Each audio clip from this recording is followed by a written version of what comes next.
So y'all know we're getting to the end of the season, right? So have y'all saved y'all's money or saved money to get through the winter? You know, that's pretty important, man. At least have enough to cover your bills and stuff as you go into the winter. If you haven't been thinking about that, well, you might need to be thinking about it, because I have. I think about it in July and June, preparing for the inevitable. Preparing for the inevitable winter. Was this coming? Are you ready for it? That's what you got to ask yourself. And if you're not ready for it, then you'll find yourself in a bad spot, man, to pay your bills and stuff. I have seen guys come out here and they do pretty good first year or two, and then they ain't got no money saved up for the winter, and then they end up having to go get a job or whatever to make ends meet through the winter. And a lot of times they never make it back to this line of work. They never make it back to being the entrepreneur that they wanted to be. So, because it's a luxury to be able to work for yourself and to be able to stay out here and stay financially stable, because if you can't make it from season to season, it's going to be hard for you to really build a business, from year to year. Because the biggest thing out here is consistency. A lot of people come out here and they start out like gangbusters. They making a lot of money, and then they get to September, October, the work starts slowing down, but they ain't done right with their money, or they have been not smart with their money. And especially in the first few years, because the first few years you're still building a database, a client base, a customer base.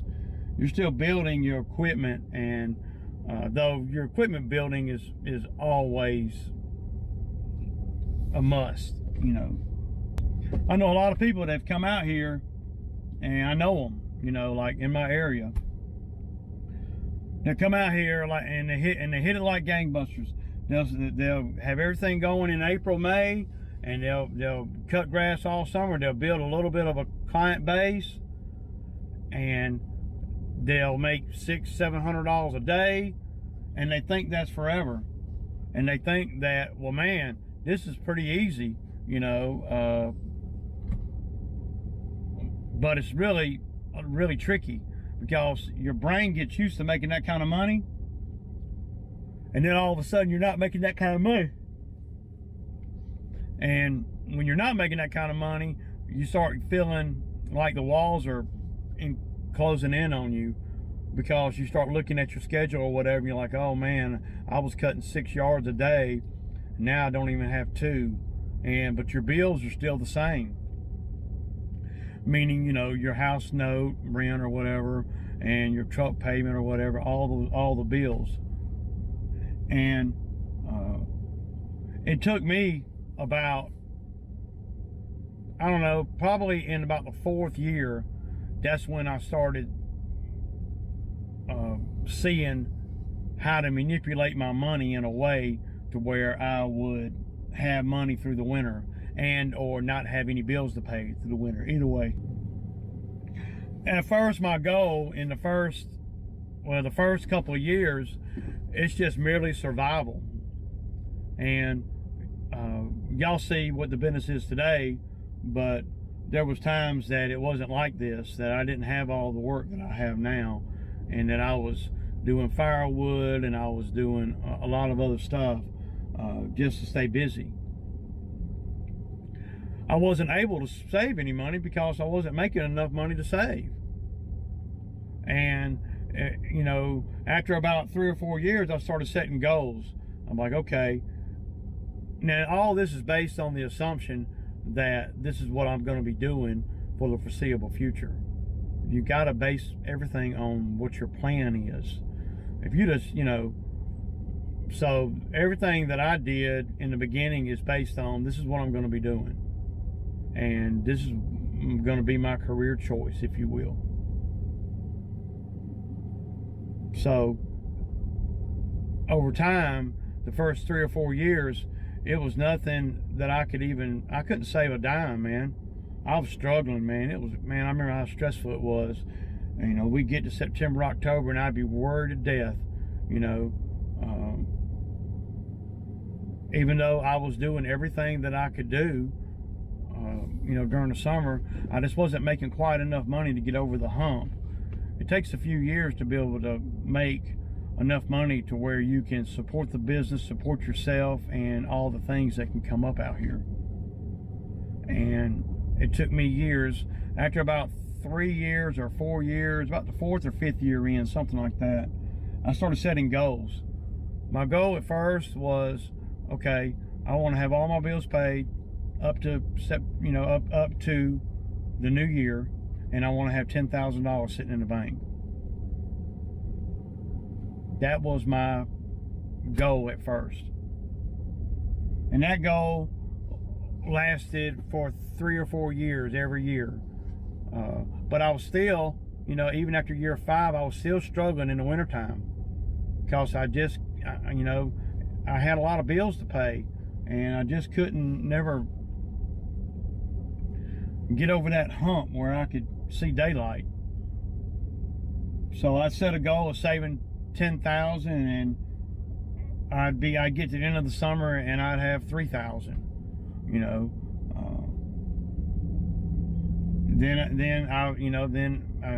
I would have to go through the winter and doing other stuff. I always worked doing something. I didn't get a job, but I worked for myself. I would go cut trees or do firewood, or do everything from installing ceiling fans and stuff and pick my customers' houses, cleaning out gutters, doing cleanups, all the things I do now that I want to do. I don't have to do, I'm not an electrician, so, I don't do stuff like that anymore.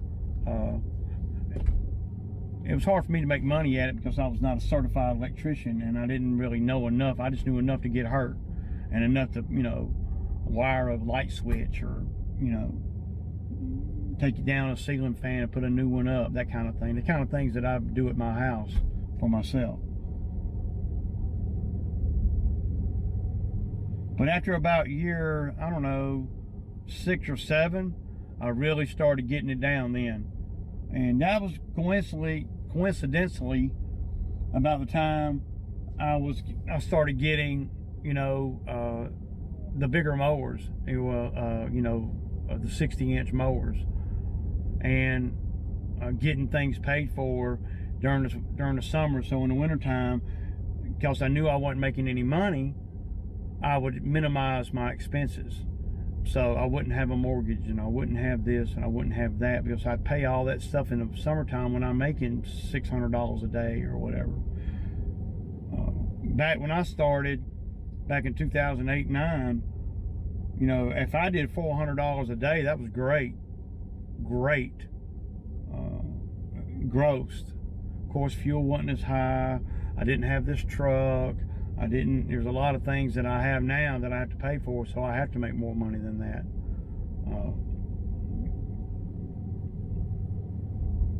But it didn't happen overnight. And I know a lot of guys that, this will be their first summer out here. And they're seeing the grind,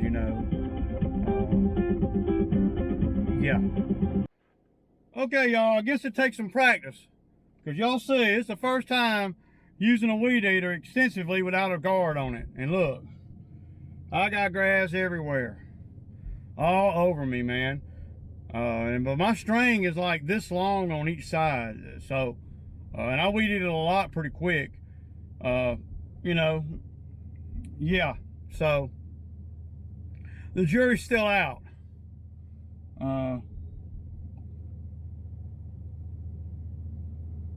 But you are able to cut a lot of stuff.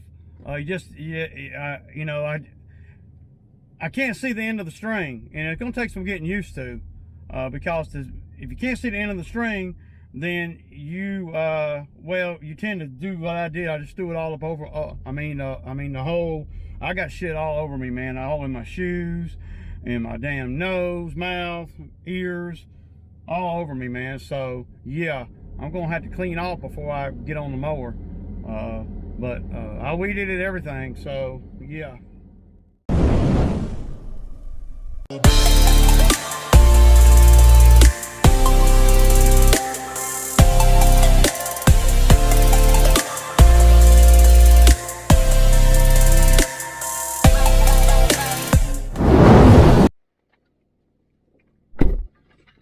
Okay, guys.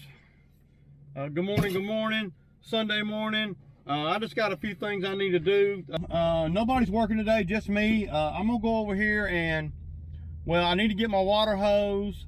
I need to make sure that water, that I got enough water on those bushes and stuff that we did yesterday, and all that there. I appreciate all the comments and everything on the video yesterday. That's something that's really outside of the norm. I know a couple guys come in the comments and was saying that the grass looked bad. Yeah, I saw that too, man. The grass didn't look that great in some spots. Nothing I can really do about that. And just between, you know, just to be honest, sod always does not great to begin with. It will usually grow at first, you know, because they got all kind of fertilizers they put on it at the sod farm, and it'll sprout up at first, and then once all that fertilizer wears off, it'll slow down a little bit, and then this time of the year is not helping us none either. I like the rose bushes. I wish they'd let me stage them better. Still gonna be nice though, man. I mean, you know,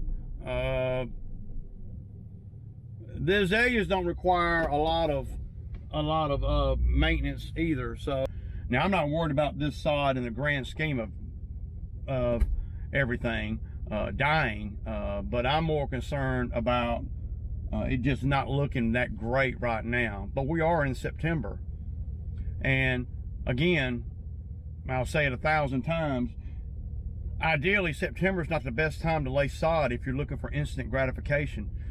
May is, you know, then you know you got 3 or 4 months of straight up hot weather. See, we don't have, I mean, I'm grateful that this sod greened up,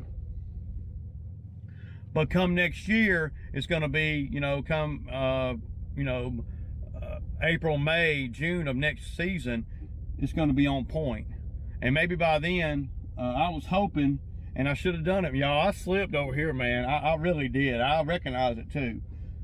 Even 15 years in, you're still learning, right? I mean, I still am learning so much, just in general. Everything looks good. It looks like it's still a little bit damp, but there's some little flowers that they got that don't look that great. One thing I think that we need to do here, that I'm going to do, is I want to tighten this bottom of this thing up. See, when you're looking at, when you, let me fix this. When you are looking at trees and stuff, and like this, you always want to get the bottom of them high and tight so you can see through them. All this stuff growing around the bottom of the tree and out of the bottom of the tree and stuff, that's just doo-doo, man. It just looks absolutely terrible. And it's bothering me yesterday, and it's continued to bother me now. So y'all see I got my water hose over there. The water's on.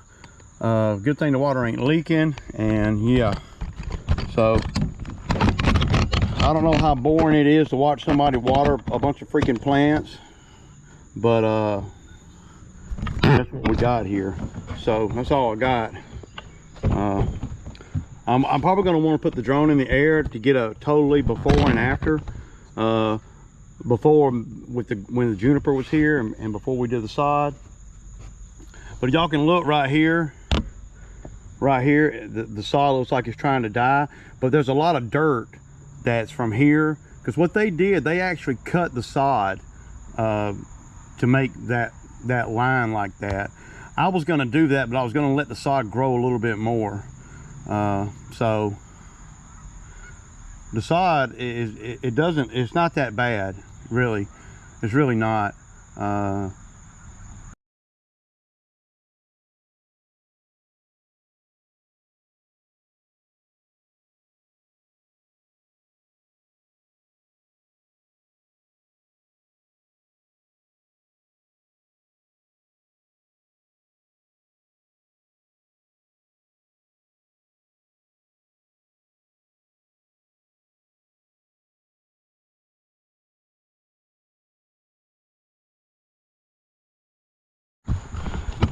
So one reason why this grass is dying, y'all, because what they did is they pulled up pieces and moved them around.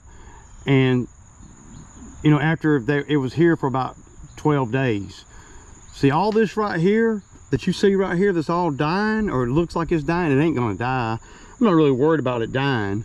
But all of that, that's where they move pieces. And well, I mean, you can see the pieces they took up and put over there, because what they did, they had one of their guys, you know, come through here and cut a line.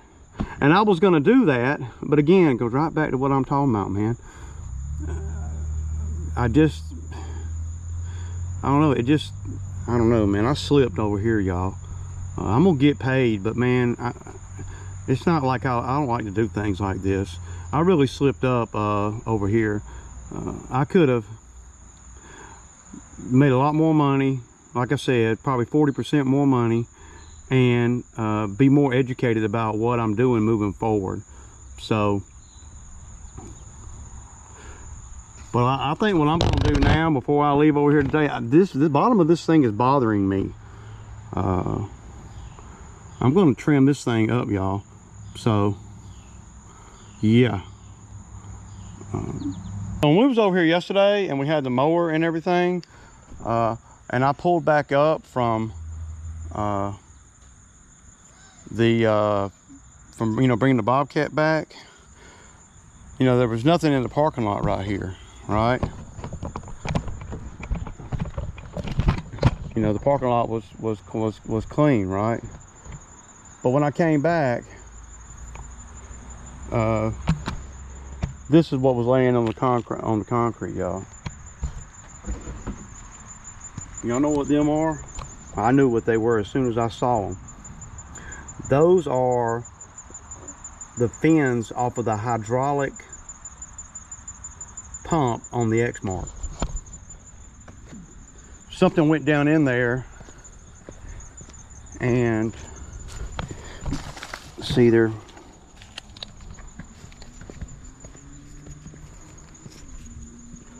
And they were just laying there like that. Now, if you don't notice stuff like that, then you could actually burn up a pump on your machine. I don't want to say it for sure, but I'm about 99.9% sure that all zero turns have one of these fans on it. Whether it's turned vertical or horizontal, whatever. So these fan blades prompted me to have to replace the fan. And what I did, since this never breaks on weekday, what happened was something slid down in there and just ripped the blades off, you know. And I think that's why they make them plastic. So if something gets caught, a stick or something goes down in there and gets caught on it, it'll just rip it right off. And anybody that's been doing this a long time, I know that you guys have seen that kind of thing, probably a lot more than once. I've replaced those fans plenty of times, and they're basically just and I'll put a picture of what one looks like up here, and I'll put a picture of the one that that looks like butt naked too, without any blades on it. So obviously it's not cooling, and they use these fans, it's used to cool the hydraulics off as you're working. So Anthony, and I'm gonna, I could have done some damage. I don't know for sure. It doesn't look like it, but Anthony cut these 2 acres right here in the front. He cut all that with one fan blade going. The other one was ripped off. So that other pump got super hot. I know it did, because that's a pretty good bit of grass to cut. It wasn't, you know, and you could tell where the hydraulics got warm and started bubbling, warmer than the other side. You can tell. I'm gonna show y'all. See, there's another one of the blades. But y'all see that fan right there? And if you look at that fan, this is the one that got ripped. And now I took the fan off the surging mower and put it on here because, well, I'm gonna be using this mower. I would not advise running it without the fan for any period of time. But you can see all this coming out of the lid here. That's from where the hydraulic fluid got really hot on this side because of that fan not cooling. See the other one? There's nothing coming out of there. See? So, I got the fan, and it's underneath this grate right here. It's really easy. It's, I want to say it's a 10 millimeter, and you just back it off, and you just put a new one down.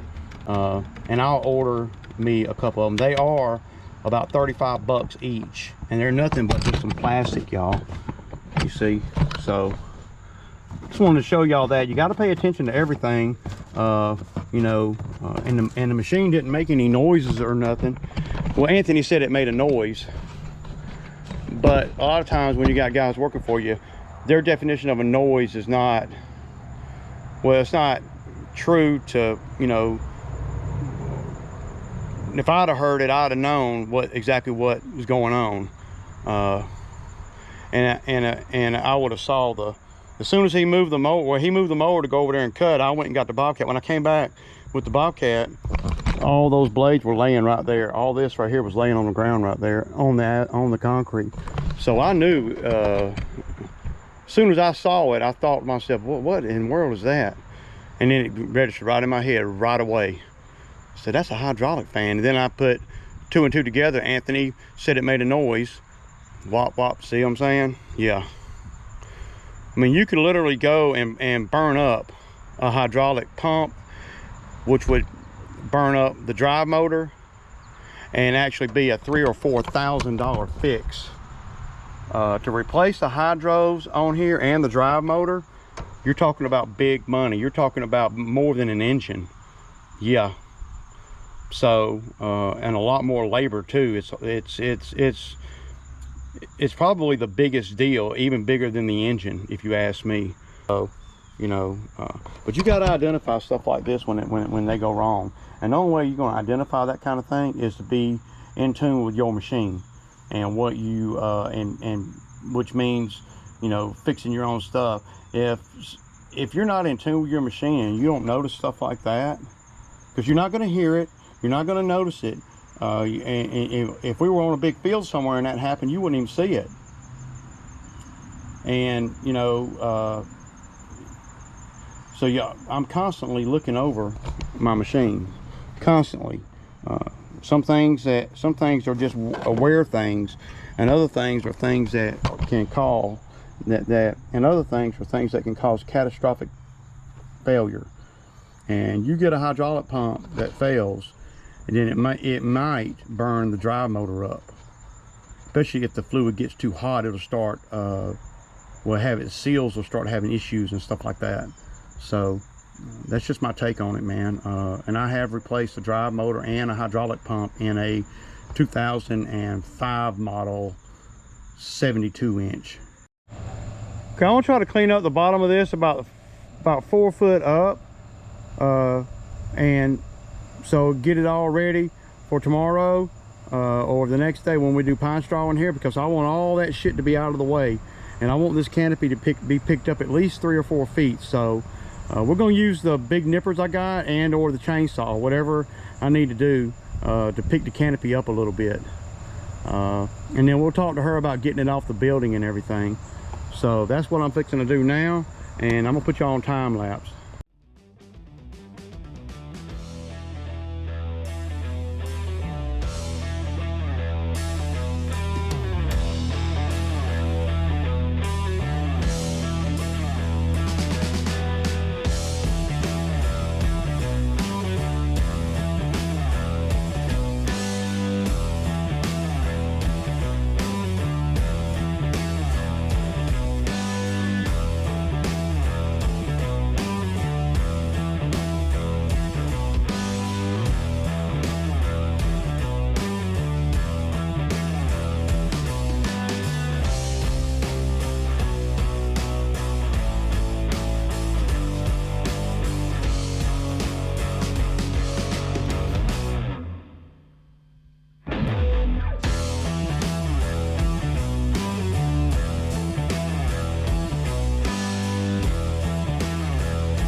Don't ever think Ray ain't got labor skills, y'all.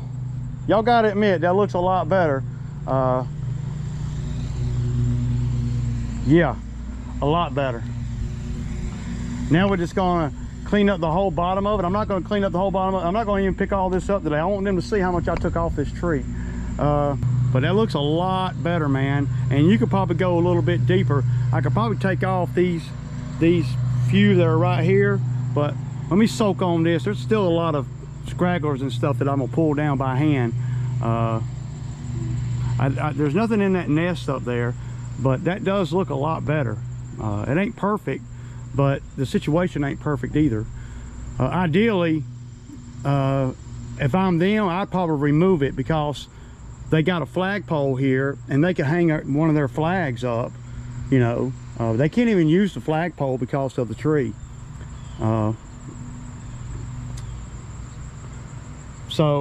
But all this debris right here, it's going to stay here until tomorrow morning. We'll be back over here tomorrow. I'm just going to tell her that we got caught in the rain and we had to stop. But all the plants are in. This thing right here was really bothering me, though. Y'all know that. Y'all could tell by, I'm sure y'all could tell. But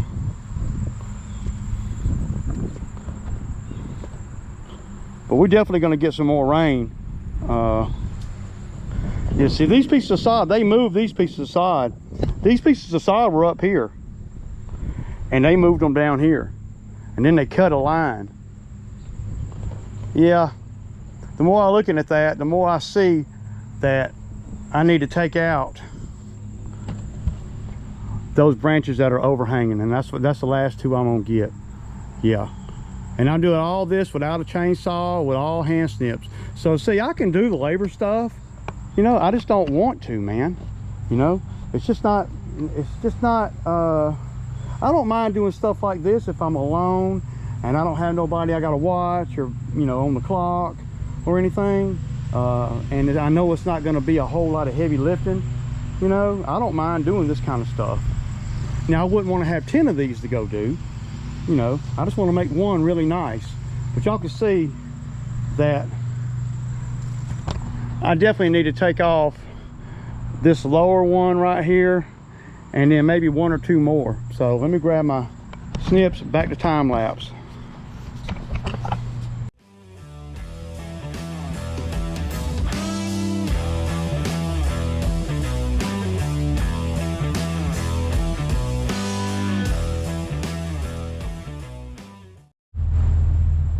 Now, I don't know about you guys, but I think that looks a lot better than it did. And we'll let that marinate, and then tomorrow we'll be back over here and we'll get all this debris up. And I don't know where we're going to take the debris. We're probably just going to take it over to their dumpster or something, because They're not paying me to haul it off or nothing. But that looks a lot better if you ask me. Now, some people might say, damn, Ray, you scalped the shit out of that, but you can't kill that thing, man. I've cut it back all the way down to where it's all 3 foot high. In theory, you really want to get rid of it, I would. But, you know, most customers are kind of scared to get rid of stuff like that, just big like that. I mean, it took them years to okay to get rid of all that juniper that was there. So, yeah. All right, so, yeah. That's a wrap over there, man, on that, man. Ain't a whole lot more I can really do with that. I forgot that Monday was a holiday, so I don't know that we'll be doing, I don't know what we'll be doing tomorrow. But, oh, yeah, that's a wrap, man. 1 o'clock, I got done with that little tree over there y'all saw. And I did one of the properties for next week, so I don't have to drive down there to do it. Yeah. Yeah. Anyway, I had to kick back with y'all, man.